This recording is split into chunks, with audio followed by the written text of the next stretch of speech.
Peace. I am the only Irv Da PHENOM, and these are my essentials.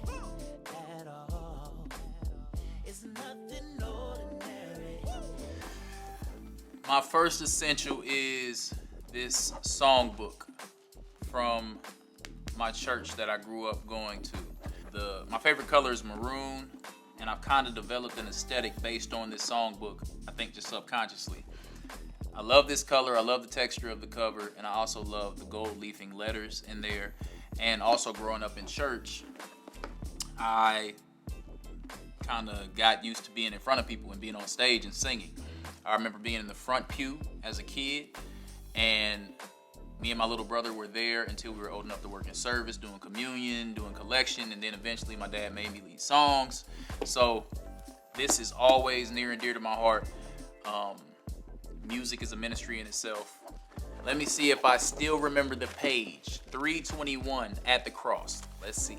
Would he devote that sacred for such a worm as I? And at the cross, where I first saw the light, and the burdens of my heart rolled away. I grew up in the Church of Christ. In the Church of Christ, we don't have any instruments, so everything is a cappella. You'll hear the most beautiful harmonies and just pure vocals. And I grew up just hearing a lot of harmony in the choirs. So, yeah.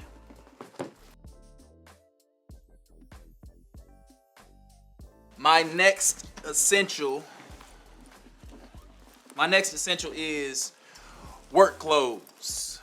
Work clothes for me are a part of my DNA in a major way. I grew up working at a tire shop. My family business is a tire shop. So my approach to everything in life has always been not afraid to get my hands dirty and to just work. So work clothes will always have a special place in my heart.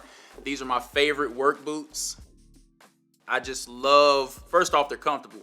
And I love that as you wear them and work in them, they start developing more and more of a unique look to them.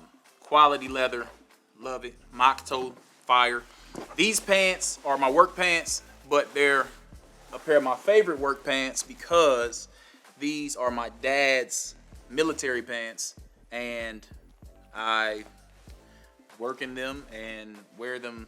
I don't think he knows that I stole them. I don't think he knows yet. If he watches this, he'll know I stole them. But I'm keeping them. They're mine now. And these Carhartt overalls are some of my favorite right now. These bibs. And then you got your handkerchief to keep your hands wiped off. There's something about the old school mechanics handkerchief. Like, I just like the concept of these little classic things that still have functionality. You still got to wipe your hands. You still might be sawing something or having metal particles in the air and you need to put something over your face. Yeah, so all that. And right now I'm real big on uniform over trying to wear everything in my closet, because in my work clothes or outdoor clothes, I'm always ready to go do something. Like, I can go work in the garage, I can go work on a car, I can go check out a property, I can stop by the shop and do, whatever I need to do. And I'm really a big kid, so I like being able to just go play or go camp or go fishing whenever I want to and be dressed for it. So shout out to my work clothes, shout out to everybody, whatever your work clothes look like, salute. It's about dreaming big and hustling hard, and this represents the hustle hard part.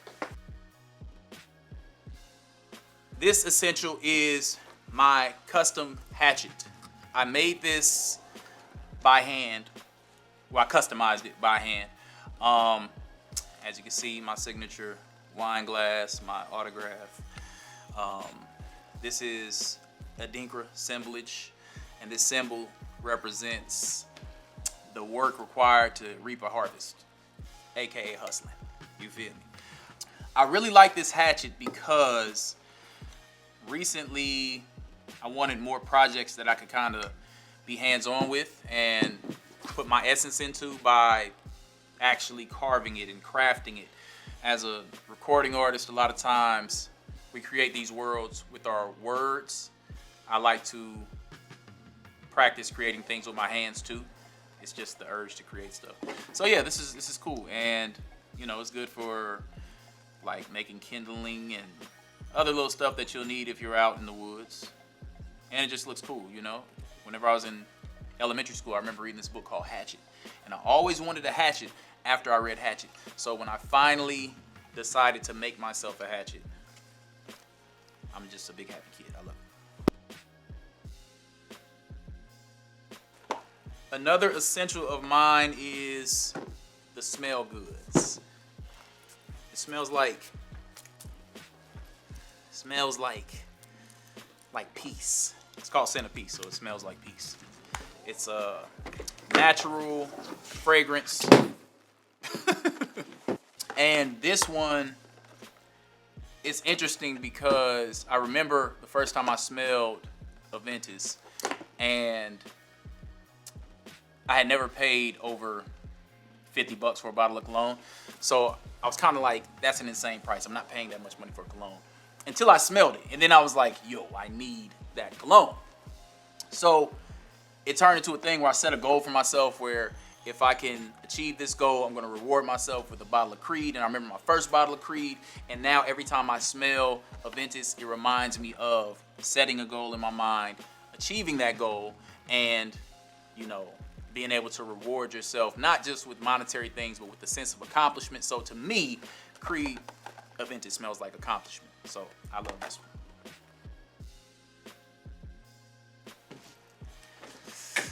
Another essential for me, oh man, if you know, you know, the beanie.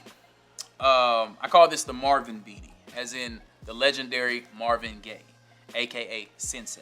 I call him Sensei because so much of R&B music, he's the architect of it, you know?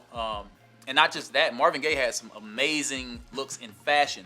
So I love a good orange or red beanie because it reminds me of that era of R&B singers who were singing about loving their women with all of their might. They were madly in love with their women. They were proud of this. They represented a healthy love, and that's always resonated with me. So whenever I bust out my beanie, it's in homage to the Marvin Gayes and Stevie Wonders and Donny Hathaways and, you know, the real big lovers, you feel me? You hit them with the double cuff like boop, you feel me? Or you can hit them with the single cuff like boop, or you could just thug it out like that. It's versatile. It's phenomenal. This essential is super duper duper essential for me, and this is my prayer and meditation journal. Anything that's revealed to me in prayer and meditation or a plant medicine journey, I write it down here because there's really power in writing something down. The moment that you write it down, it becomes physical. It comes into this world because it's now tangible.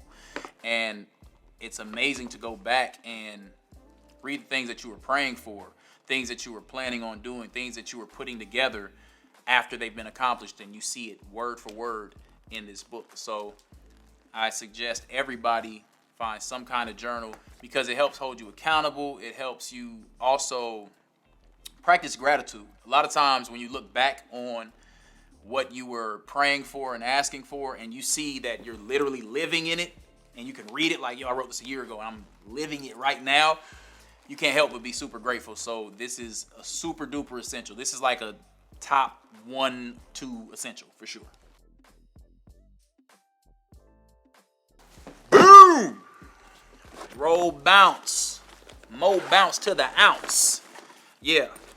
This essential right here, it goes deep, man. It goes deep. Shout out to all my rollers out there. I got my indoor outdoor wheels on them.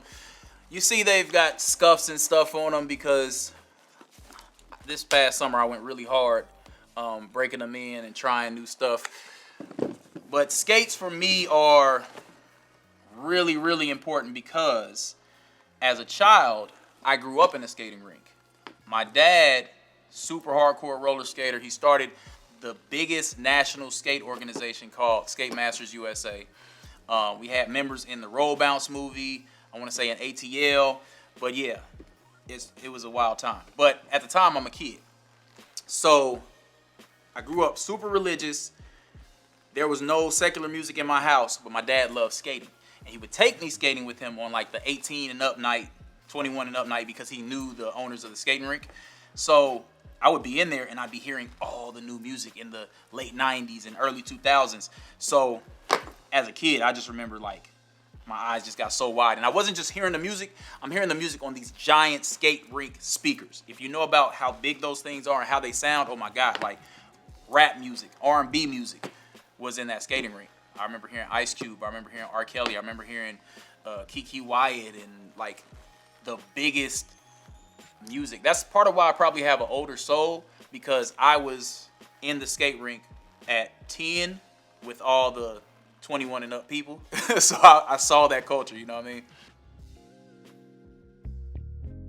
My next essential is this Inbox Mini, Inbox 2. Whoo, my baby. This thing here, before I had a therapist, before I understood the value of journaling, this was both my therapist and my journal. I do want to say there is no replacement for actual therapy. So for all the musicians who are like, yeah, the music is my therapy, it can be therapeutic, but still get a therapist, bro. All of my early mixtapes and all of my albums up until probably 2014 on this inbox. So that's American Idol Reject, All Nighter, Dream Big Hustle Hard Volume 1, the Dream Big Hustle Hard Volume 2 album, Los Angeles. You can look up the whole catalog up to 2014 on this inbox. And it's just a portable interface. And I learned how to engineer from being in the studio with the best engineers in my city. Shout out to Rob Rebeck and Jazz at 64111. Once I learned how to work Pro Tools, it saved me a lot of money on studio time. So it also taught me, you know, the DIY value, the value of being able to engineer yourself and mix and master yourself. I still take it to my engineers, but I can work my way around Pro Tools pretty good because I learned on this baby right here. I just noticed how many of my essentials are made of leather. I have a thing for leather, clearly. My leather bag. I love this duffel. It's been around the world with me. And it's just a duffel bag, you know? Not a lot special about it. It's soft leather. And, you know, keep my passport in there. I keep a few items for whatever trip I go on. I'm one of those people who believes in traveling light, because you can get everything when you get there, or you can, you know, just focus on the trip itself because you don't have a ton of other stuff to worry about. So usually wherever I go in the world, I try to keep it to this bag. I'm a big thrifter. I won't carry clothes with me. I'll go in like one outfit and then I'll bring back 2-3 items that I buy in the place that I go to. So yeah, this bag has been a lot of really cool places, and the reason why I love it is because you can see these different scuffs and scratches, and the more that I travel, it picks up more character, more patina. You feel me? Like, oh yeah, you know, that little scuff right there, I got that when I was in Jamaica. That little scratch right there is from Belize. Oh yeah, I was in London, and that, you know what I mean? Like, for a bag to be able to tell a story is super cool to me, and I love this bag.